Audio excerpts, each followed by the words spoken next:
Chapter 20. Oh, please. Uma should know all about bad deals. Her mom is Ursula, for badness' sake.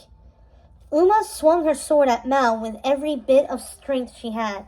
Mal blocked it with hers again and again. Their blades quivered against each other, and their panting faces were inches apart, much like during their arm wrestling match, but the loser of this struggle would not live to spill the tea about it later. Hi! Mal pressed her face closer to Uma's.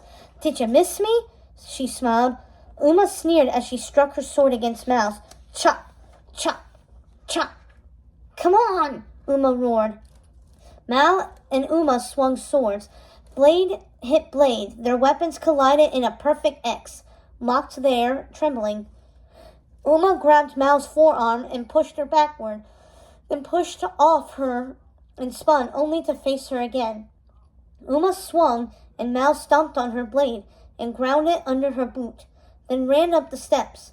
Uma followed right behind her, pirate's sword poised in her hand. Uma! Cried Harry from the edge of the dock.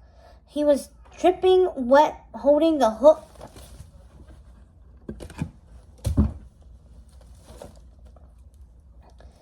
He had recovered. Uma knelt and took her friend's hand, helping him drag his drenched body onto the dry wharf. Then she quickly turned back toward the melee. Mal's mine! She took off with Harry following her hungrily. Ahead, Gil swung at Ben, pinning him to the floorboards until Carlos interfered. Ben ducked and rolled under their crossed swords and ran off, and Carlos battled Gil. He snatched up a dented old bucket and shoved it down over Gil's head. Then Carlos took Gil's sword and tapped the blade against the side of the bucket before kicking Gil off the boardwalk entirely. Carlos laughed at his victory. Evie fought another pirate.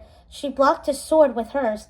Nice scarf, she cried as she yanked it off his neck, and he spun to the floor. It's mine now. Well, Ben leaped it beside Evie and sword fought with his own pirate. Evie dueled yet another one, disarming him, and herself accidentally. She threw a bucket at him, and he flew back and out of sight. That's the way you do it, boys, she said with a winning smile. Carlos shouted from the top of the pier, Jay, start the car! Jay and Lonnie ran across the bridge and vanished into the pipe tunnel. Mal, come on, Evie called to her friend. Mal bolted up more steps of the multi-level pier until she finally reached the top and found herself face to face with Ben. Ben, she cried, Ben, go! Ben pulled Mal close. I'm not leaving you. If we're going down together. The tender moment was cut short.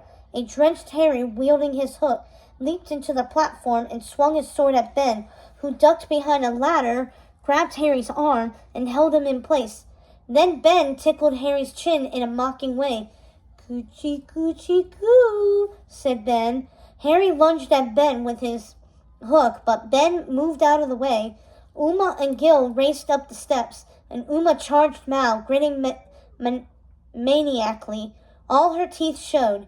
She struck Mal's sword again and again, with great agility and surprising strength, but Mal kept blocking her, nearly buckling under the blows. Say your prayers, sweetie, Uma stabbed at her. Mal swung again. You got something between your teeth, she called out, trying to distract her opponent. Feels like old times, eh? Uma told Mal with a smile. They swung at each other in a lethal dance. They spun, hair twirling wildly.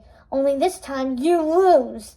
Uma slashed at Mal again and again, her hair flying out from under her pirate's hat, her eyes intense and her mouth set in a snarl.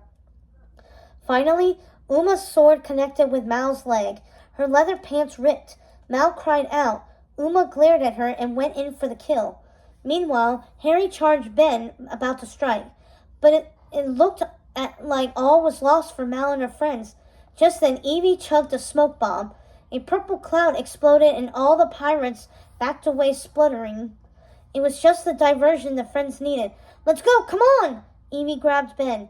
The two of them ran across the bridge and into the pipe tunnel after Carlos, with Mal in step behind them. Mal spun around in the entrance to the tunnel. Uma ran up and stopped short of the bridge. Mal looked across it into Uma's eyes, and she grinned. Then, with a kick of her boot, Mal broke the piece of the bridge that connected it to the pipe tunnel. The bridge fell and dangled uselessly from an old chain. Mal smirked at Uma triumphantly.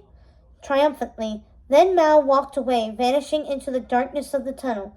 Across the divide, Uma glared haughtily, panting hard. She wheeled around, shouted, and marched her past her crew to the ship. Uma hadn't been this mad since Ben had invited Mal and her friends to Ordon. The battle may be won, but the war is far from over, she thought angrily. Not far from the limo, Dude emerged from the pipe tunnel into the alley, followed by Carlos and Evie. They hurried into the limo. Ben ran out of the tunnel next, then spun around. Mal! He called. His voice echoed off the rusty walls of the tunnel. He extended a hand into the darkness. Mal took it and stepped into the alley, and she and Ben rushed to the limo. Come on! Lonnie urged Mal and Ben, who hurriedly tossed their swords into the trunk and climbed into the vehicle. Ben immediately shut the door. Lonnie slammed the trunk and raced to the passenger seat, and the limo peeled out. As they quickly sped through the streets of the Isle of the Lost, Mal turned around in her seat in a panic, realizing too late that she had dropped something as she hurried into the limo. My spell book!